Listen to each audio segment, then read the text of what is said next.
USS Washington, the second of two battleships in the North Carolina class, was the third ship of the United States Navy named in honor of the 42nd state. Her keel was laid down on the 14th of June 1938 at the Philadelphia Naval Shipyard. Launched on the 1st of June 1940, Washington went through fitting out before being commissioned on the 15th of May 1941, with Captain Howard H.J. in command. In early 1942, Washington and 20 other American ships were the first to be equipped with fully operational radar. Washington suffered no losses to hostile action during the entire course of the war, although she had some close calls. She was almost hit by long lance torpedoes off Guadalcanal and was hit once by enemy ordnance, a 5-inch shell that passed through her radar antenna without detonation. In 1942, she was sent to the North Atlantic to fill in for British ships that had been redeployed around Madagascar. She was assigned to guard against a possible sortie by the German battleship Tirpitz, and to provide distant cover for several Iceland Murmansk convoys. In July, she returned to the United States for an overhaul before being deployed to the Pacific in August for action against Imperial Japan, where she became the flagship of Rear Admiral Willis Augustus Lee. 2 months after her arrival at Tonga in September 1942, Washington was tasked with intercepting a Japanese naval task force near Guadalcanal along with South Dakota and 4 destroyers. In the ensuing battle, South Dakota was severely damaged, but Washington sustained almost no damage while her guns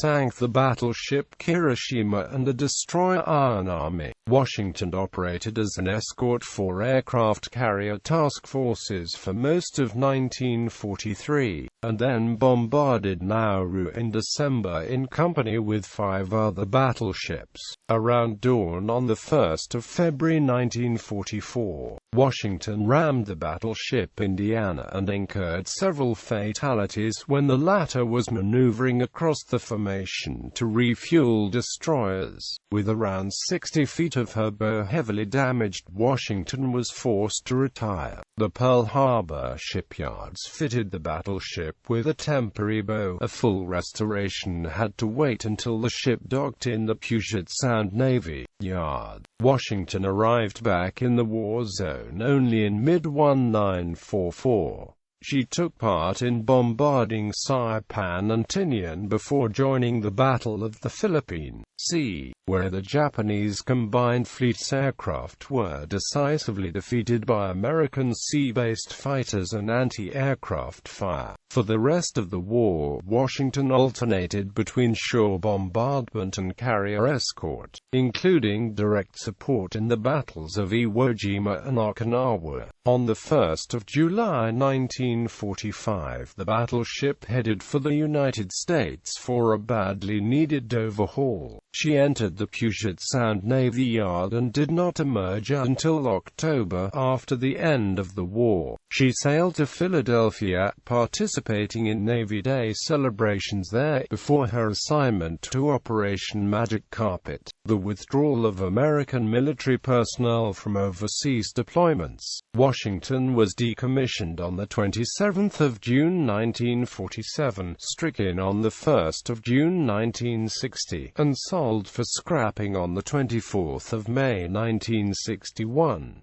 Construction and commissioning. For further information, see North Carolina-class battleship Washington and sister ship North Carolina were both authorized in January 1937.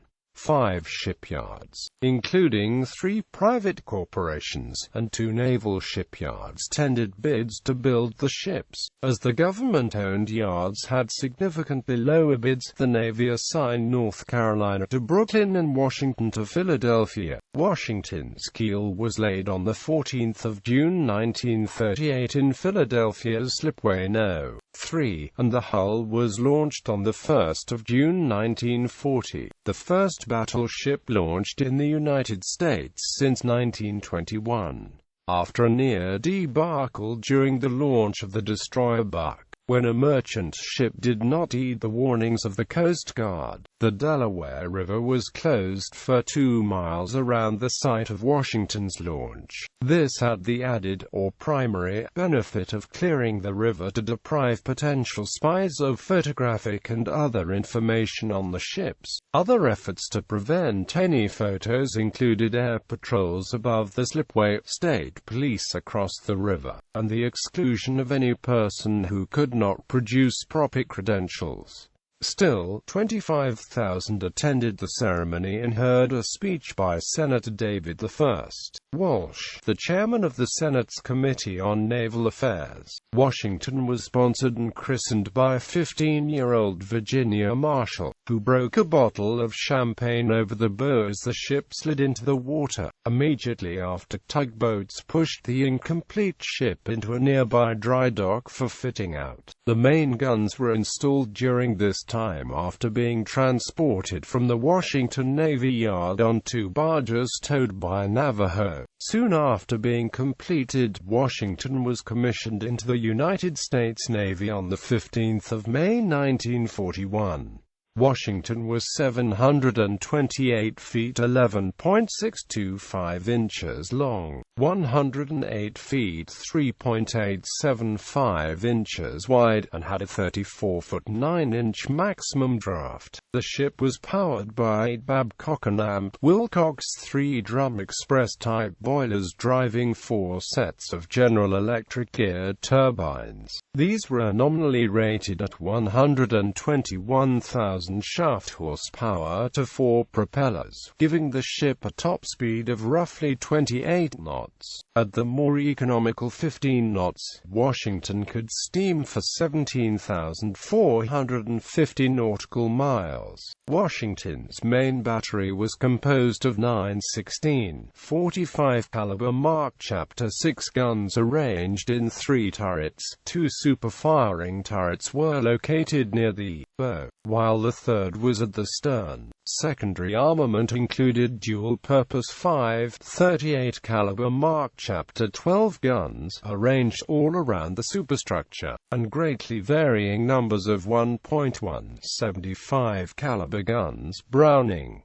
50 caliber machine guns, and Bofors 40 mm and Olicon 20 mm autocannons. 1941-1942 Atlantic service. Although commissioned, her engine had not been run at full power. Like North Carolina, Washington had major problems with acute longitudinal vibrations from her propeller shafts, a problem shared with her sister and other ships like Atlanta. It was only cured after different propellers were tested aboard North Carolina, including 4- and 5-bladed versions, as well as a cut-down version of the original 3-bladed propeller. Eventually, a combination of 2 4-bladed propellers on the outside and 2 5-bladed inboard propellers partially solved the issue, allowing Washington to run builder's trials on the 3rd of August 1941. Loaded at about 44,400 long tons, the propulsion plant was tested at 123,850 shp, but speed was not recorded. On the 2nd of December, Washington was able to steam at about 28 knots when loaded at about 42,100 long tons, while a full power trial at 45,000 long tons yielded 27.1 knots. In February 1942 she achieved 127,100 and 121,000 shp. Still, various propeller combinations were employed through the greater part of 1943, and the vibrations were never fully corrected. During these tests, Washington joined Battleship Division 6 as the flagship of Rear Admiral John W. Wilcox, Jr., the commander commander of the division and of all battleships in the Atlantic Fleet. During this time, she was accompanied at times by North Carolina and the recently commissioned aircraft carrier Hornet. On the 26th of March 1942, Washington was reassigned to Task Force 39, which was also commanded by Wilcox. She continued serving as his flagship as they departed that day from Portland, Maine with Wasp, Wichita, and Tuscaloosa and an escort of 6 destroyers. Their destination was the United Kingdom. They were needed to reinforce the British home fleet in case Tirpitz left port and to take the place of British ships being sent to Madagascar as part of Operation Ironclad.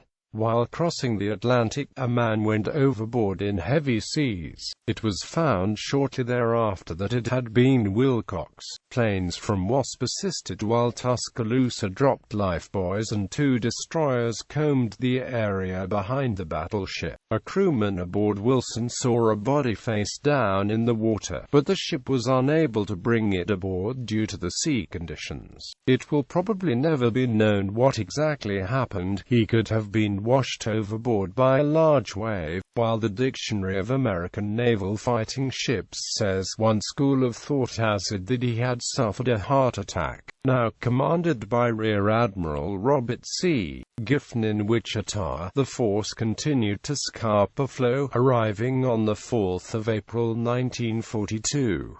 They became part of the home fleet, which was commanded by Admiral John C. Tovey. He flew his flag on the battleship King George V. The majority of this month was filled with maneuvers and practicing.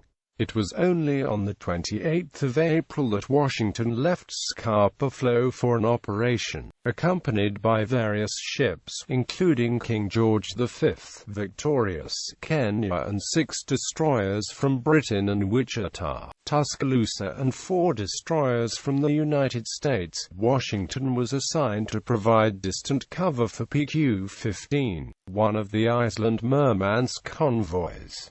It was the first time that American ships had ever operated with the home fleet. Washington was damaged on the 1st of May when King George V accidentally rammed the destroyer Punjabi, cutting it in 2. Directly behind King George V, Washington passed through the same stretch of sea as the sinking destroyer, receiving damage from depth charges as they went down with the ship and exploded as they sank. Though damage to the hull was minimal, limited to only 1 leaking fuel tank, many devices on the ship were damaged, including all of the main battery range finders and 3 circuit breakers. In addition, 3 fire control systems and the radar were put out of action from mechanical shock. King George V, however heavily damaged, was forced to leave the task force with an escort of destroyers to be repaired. The American ships in the group left formation on the 5th of May to put in at Hvalfjörður, Iceland to load supplies from Mazar. On the 15th of May they left to rejoin elements of the home fleet, and docked at Scapa Flow on the 3rd of June. On the 4th of June, Washington hosted the commander of naval forces in Europe, Admiral Harold Rainsford Stark, who set up a temporary headquarters on the ship for the next few days.